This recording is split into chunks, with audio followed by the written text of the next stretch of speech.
Thank you. Good response. My name is Camille A Isaacs. I teach English here at OCAD U. I feel a bit of a misfit for a couple of reasons. One, I don't have any slides. But also, teaching in English. I've been inspired by so many of your stories, and I don't know many of you, but hearing about your practice and your work, I'm hearing and feeling so many connections. So I'm very grateful to be a part of this conference, even though I work in a slightly different field. Another thing I wanted to mention is that I teach English here at OCAD, but also I'm in a non-permanent position. And I mention that because I do want to talk a little bit about precarity a little bit later at the end. And I say that as my former dean sits in front of me, to whom I used to report. You go ahead. You go ahead. He's not my dean anymore. Anyway, so in terms of... I'm just digging the hole deeper. So in terms of what I've been up to, I've spent the last year working on this book here, Austin Clarke Essays on His Work. It's a part of the Canadian Writers series put out by Guernica Press. For those of you who are interested, it's actually launching on Sunday. Austin Clarke will be there, George Eliot Clarke will be there, I will be there, at Ben McNally Books. So it's on the website if you're interested. And this contains a number of critical articles on Austin Clarke, everything from his superb Toronto trilogy to his more recent, more awarded work, The Polished Hoe and more, but also, his nonfiction writing, such as Pigtails and Breadfruit. So I think he's a seminal author in the Canadian scene, and he deserves to be rewarded for that. But in terms of my current research, I find myself interested in various diasporas. And the two projects that I'm working on right now, they are works in progress, so please forgive me, I haven't entirely come to any conclusions about their status. But one of the projects that I'm looking at is S.A. Dubian's Half-Blood Blues. Now, I'm sure many of you have heard of this because it's gotten such wide press. But when I first read it, it immediately called to mind, to me, Claude McKay's 1929 banjo. I'm not sure how many of you are familiar with this work, but they are so very similar.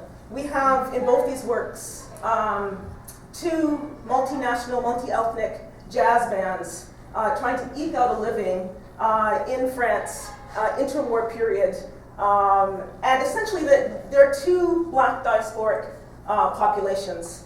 Now they both end, I don't want to say they end badly, but the black diasporic community that is established in the interwar period is not sustainable in either case. And I thought it was interesting that two works written almost a century apart came to the same conclusion, that these black diasporic populations were not sustainable.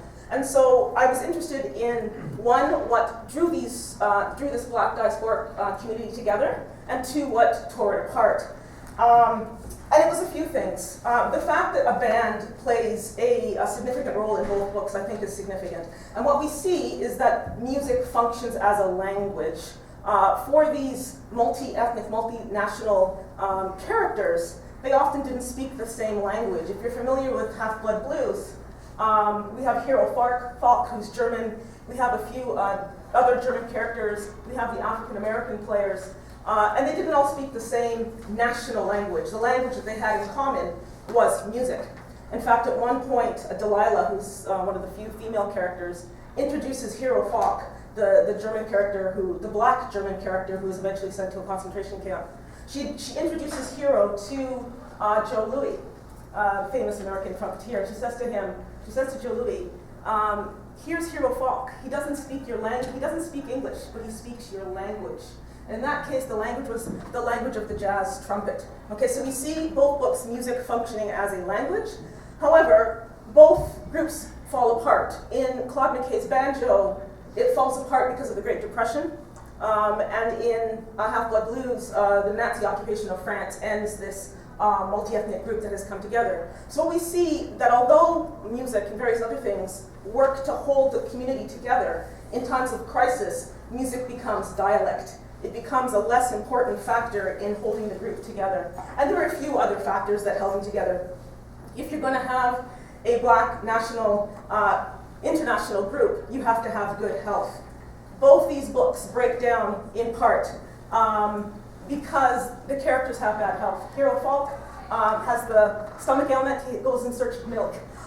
In Banjo, we have these characters having to declare a national identity in order to secure health care. So in this work that is still in progress, I look at what holds the community together and what tears it apart. I see Heidi flashing at me, so I'm going to move on. So that's where my work is focused at the moment, looking at various diasporic populations. I'm also looking at Rory Hodge's cockroach and this idea of otherness being displayed through non-human forms.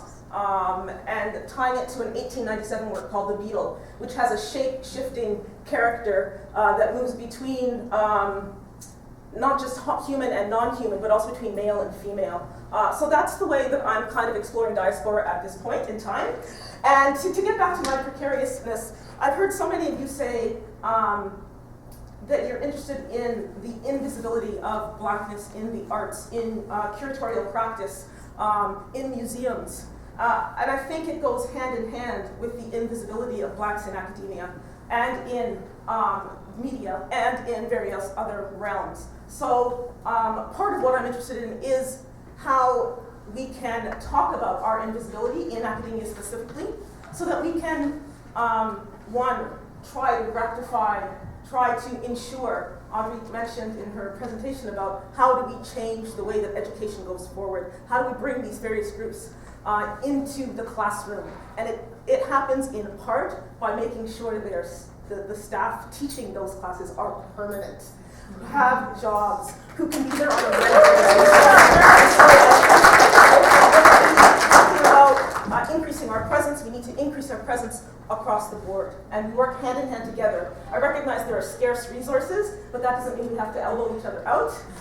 We just need to make sure that there's more room for us through places like this, because certainly I don't think that OCAD would have thought of having a conference like this if it were not for Andrea. And so, so we have to continue to do things like this and have more of us in places like this so that we can spread the wealth, as it were. So thank you.